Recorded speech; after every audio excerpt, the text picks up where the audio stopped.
Welcome to the Geek Therapy Radio podcast. I'm not sure about the radio part anymore, but I'm going to keep that in the name because at this point, I feel like it's official, even though I am not on the air anymore, technically. Well, not even technically. I'm just not on the air. I don't even know if my old radio station is still airing my promos for the podcast.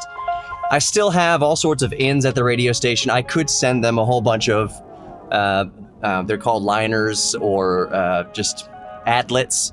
I could send them like a 5-second, 10, 15, 30, and a 60. I could even probably send them 2 minutes of fill content just to kind of advertise the podcast, promote the podcast. But I don't have my radio show on there anymore. That's no longer on KPRC 950 AM. That was, by the way, just to let you behind the scenes a little bit. I think I mentioned this before in previous podcasts.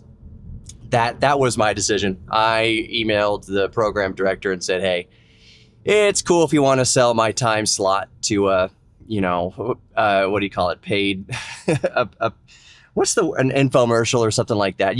I had 2 hours on the weekend. I had an hour on Saturday, an hour on Sunday. And I said, you can go ahead and sell that at that airtime to someone else. I have 2 kids now. It's just too much to be under the thumb to produce a radio show every week. And but I'll keep the podcast going. They still continue to host the podcast. That's why you hear commercials in my podcast. It's because they still host the podcast. So iHeartMedia is still going to put their ads on interject them in my podcast. I hope. I went back and listened. They just kind of insert ads anywhere. So I apologize for that. I apologize if I'm mid-sentence sometimes and then they just put an ad break in there for God knows what that I don't see a dime for. I wonder if AI would be good enough at least to kind of sense a break in the conversation or detect a change in subject matter and then naturally put an ad break between that natural breaking point. But I don't think Spreaker works like that. Spreaker is the back end for iHeartMedia, and thus Spreaker is the back end, obviously, for Geek Therapy Radio Podcast. But anyways, that's just a little bit of behind the scenes kind of out of the way. I am recording through my DJI Mics 2, and I am currently using the built-in noise reduction of the mic pack. I have it in standalone mode. It's not attached to a camera. It's not attached to any other different source that I'm recording into. I'm recording into the internal memory of the mic pack, and I'm using the built-in noise reduction of the DJI Mic 2. So I will let you know in the podcast description if I had to add any more noise canceling. I am in the vehicle right now, so we're going to see how it does with me driving and road noise, just the built-in noise reduction of the mic pack. But if I do decide, if I need to, I will run this through DaVinci Resolve for some more noise reduction. Like I said, if I need to, but I will disclose that information in the podcast description for full disclosure. So check the podcast description to see if I'm adding any more noise canceling on top of the built-in noise canceling noise reduction of the DJI Mics 2 pack. So here's the real reason for the podcast today. And I think it's just recording these in the car is just kind of the way it's going to go, at least for the time being, because it seems like that's the only time I have, 15, 20, 30 minutes or more of me time is going to be while I'm in the car. So the real reason for the podcast today is the past few podcasts, past 2 sporadically released podcasts, I've been talking about the DJI Neo and the DJI Mics 2. Obviously, I have the DJI Mics 2. I mentioned that in the last podcast. You know what I got in the mail? It is, as of recording, it is October 2nd right now, and the DJI Neo is not supposed to be released in the United States until October 6th, which means that it wouldn't be in people's hands until October 8th, given a day or 2 for shipping. But I have the DJI Neo. They sent it to me. I actually got the DJI Neo on September 30th. So I don't know. I didn't research before the podcast to see if any other North American buyers have their Neo yet, but I kind of suspect that this is an undersell, over deliver situation to where they probably released the DJI Neo early, at least to some people, to kind of, I don't know why. I figured that, like everyone else in North America, I would get my DJI Neo on October 8th. possibly October 7th because it was going to be released on October 6th in North America, but I have it. I got it on September 30th. I was not expecting that.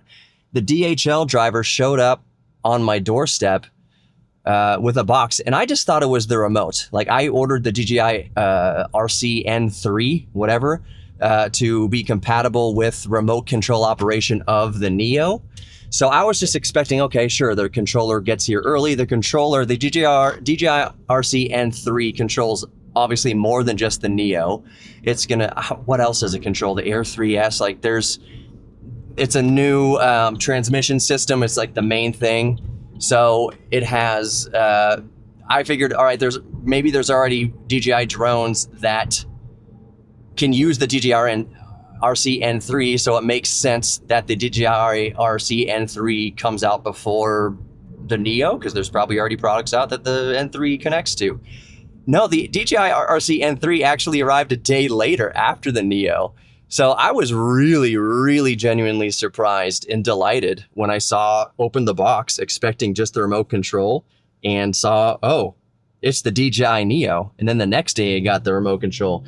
Let me tell you, as somebody who probably is one of the first people in the United States, I don't think I'm the only one. There's no way I'm the freaking only one in the United States who got the DJI Neo early before October 6th.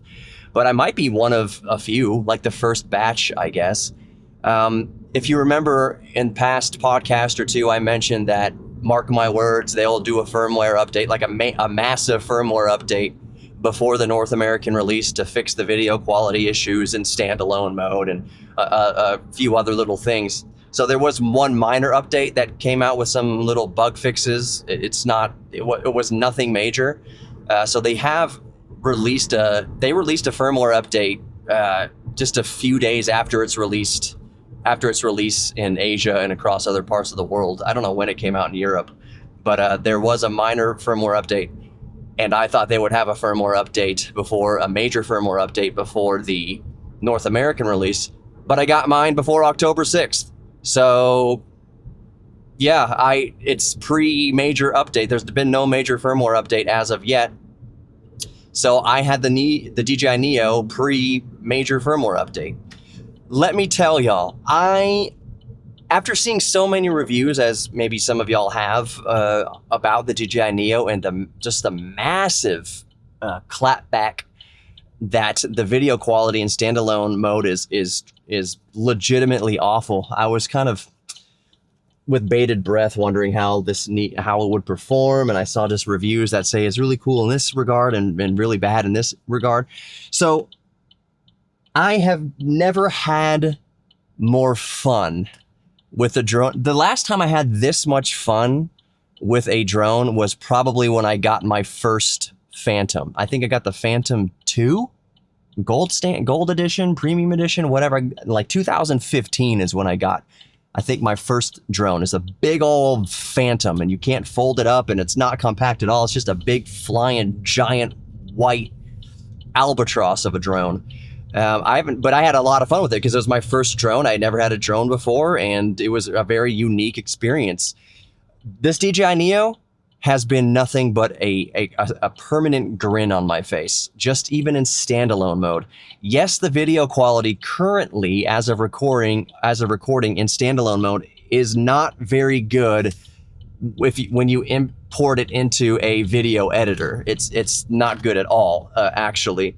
When you zoom in and blow it up, it looks awful. When I put footage that I recorded in standalone mode into DaVinci Resolve, it's awful, truly awful. You zoom in and it's just blocky, blotchy awfulness. It looks okay on social media though. If you're just watching it on your phone screen and you're not pinching and zooming in to pixel peak, the standalone mode looks great. Well, it looks acceptable, looks good. Sorry, I had to honk at somebody driving like an absolute moron.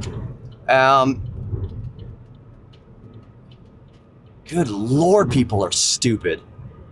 Full disclosure, not to get too sidetracked, I am following behind my wife and second-born child, my 5-month-old baby, who is ahead of me in a minivan, and there are people just basically putting her life and my son's life in danger at the moment.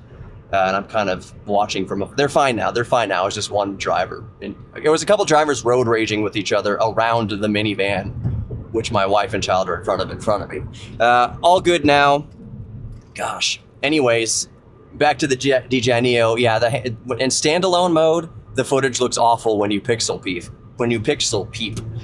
However, when you put it into, it also looks awful when you control it, by the way. It also looks awful when you control it just with your smartphone. That footage also looks terrible. There's no adjustments you can make. It's just awful in standalone mode, and it's awful currently in smartphone control mode.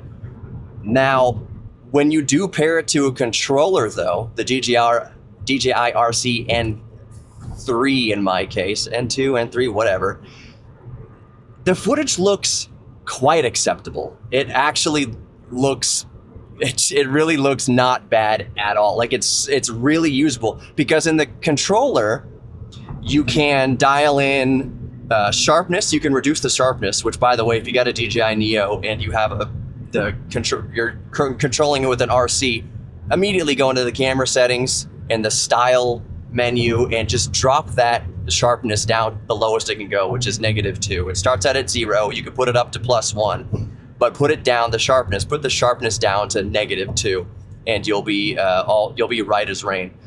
The noise reduction you can also adjust. The noise reduction also goes down to -2, -1, 0, and then +1. I believe it's just +1. Yeah, I did some testing with all the different noise reduction modes for the film noise reduction, video noise reduction mode with the DJI Neo, and with the noise reduction all the way at the lowest, yeah, there's a little noise around. There's noise around kind of jagged edges, and there's a lot of what do you call it?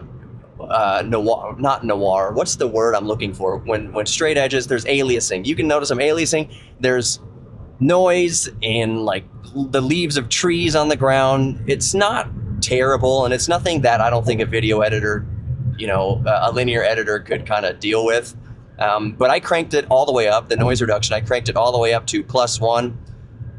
In my opinion, 0 or +1 is kind of where you want to leave the noise reduction when you're controlling the DJI Neo with an RC. It looks good. It looks good enough that I would have no problem using it in a pinch. Like if I just needed to have a tiny little run and gun drone just in my backpack or even in my pocket, the Neo is minuscule. The Neo makes my Mini 3 Pro look like an albatross. Like it makes the Mini 3 Pro look like a C5 Galaxy bomber or something like that, which is crazy because the Mini 3 Pro and the Mini 4 Pro are already very small.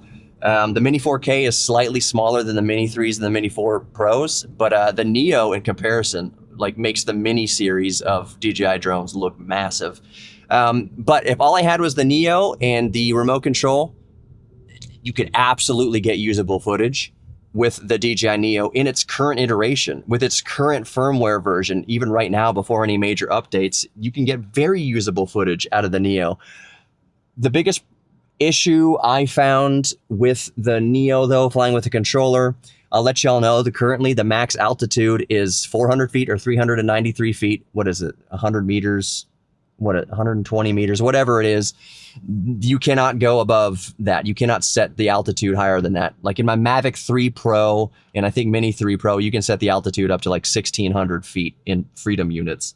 But the DJI Neo has a maximum altitude of around 400 feet. You can't go above that. And that's good.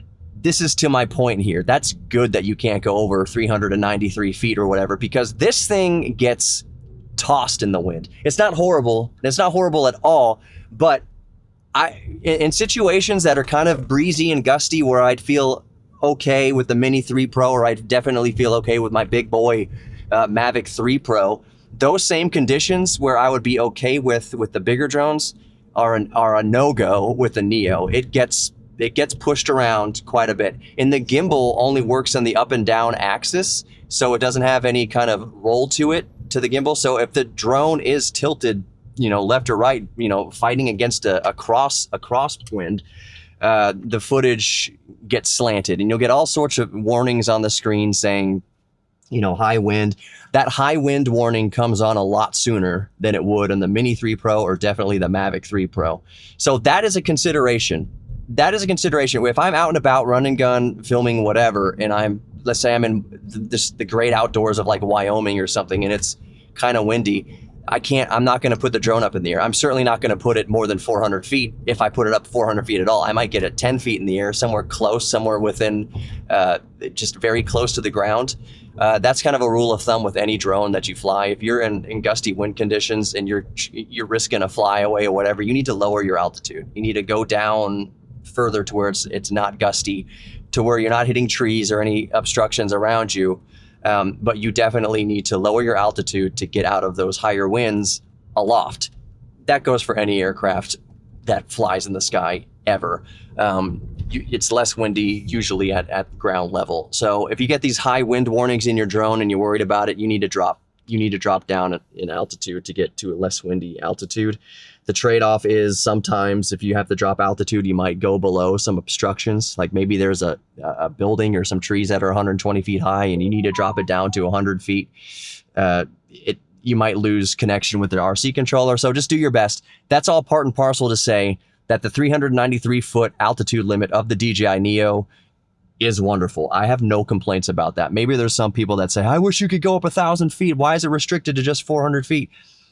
Trust me, this is a good move on DJI's part to lock it to 393 feet. That's at 200 feet. I was 150 feet, 200 feet up. I went up to 400 feet and my drone was drifting. It was just getting blown by the wind.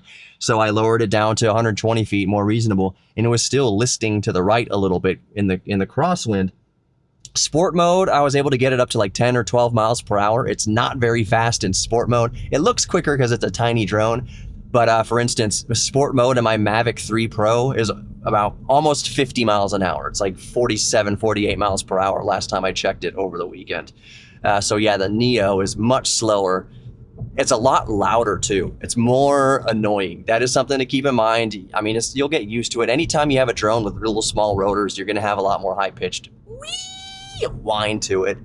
That's to be expected. It's not a big deal, but people, I think they definitely notice it more. I flew my Mini 3 Pro today and inside in a building, and it was barely audible over, there was a water fountain inside of this building that I was flying inside of, and once the drone got, 20 feet up in this atrium, you couldn't hear the drone, you couldn't hear the Mini 3 Pro over the water anymore. The Neo, you absolutely would have. It would have been a much more higher pitched, piercing kind of noise. People definitely know the Neo 3, people definitely know the Neo is flying because you hear it more. It's a higher pitched whine rather than a lower pitched hum of a bigger drone. That's something to keep in mind. Moving on to kind of other specs just off the top of my head as I'm driving, and I can verify this. You can go and verify it yourself. The data rate for video, the maximum data rate for video currently in the Neo is 75 megabits per second. That is the maximum video rate.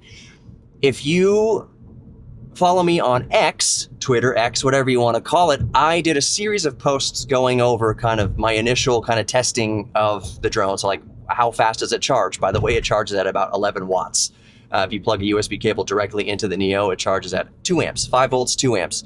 The Fly More Combo triple battery pack charger will charge about 65 watts. I mean, it's truly quick charging, power delivery, quick charging. Just charging the battery in the drone itself is 11 watts is where I maxed out. 5 volts, 11 watts equals about 2 amps effectively. But that data rate, it's a 1/2 inch sensor. The sensor on the Neo is a 1/2 inch image sensor, not very big, and the data rate maxes out at 75 megabits per second. I did a read and write speed of hooking up the USB cable, the Type-C cable to the Neo in opened Crystal Disk or whatever disk writing software I use to see how fast it writes to the internal storage. There's no micro SD card slot on the drone. You have to exclusively use the built-in storage, which is like 23 gigabytes. It's good. It's decent. It just means you have to offload your footage more often, but that's fine. What was I going to say? I'm pulling into the parking lot here. I got to wrap up the podcast.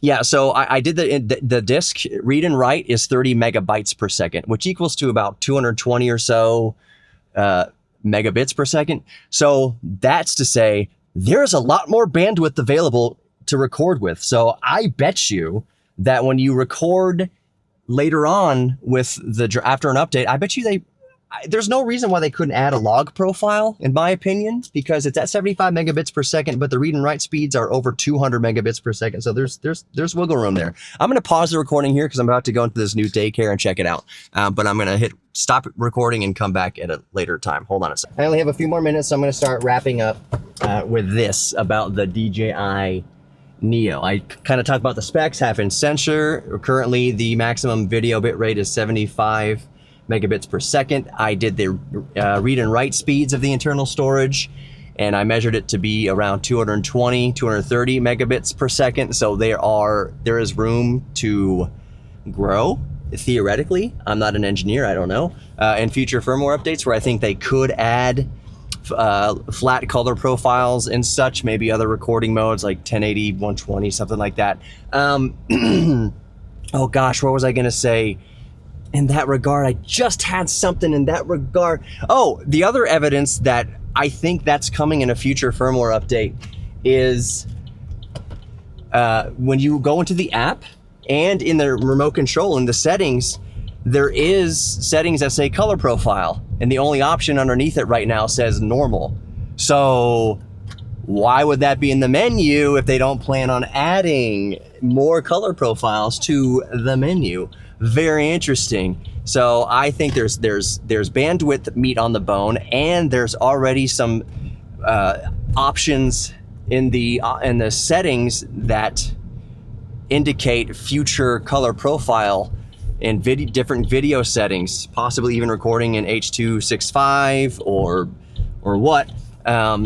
So I think it's promising. I think there's going to be big updates with the DJI Neo coming up here shortly. That tracks because DJI does this all the time.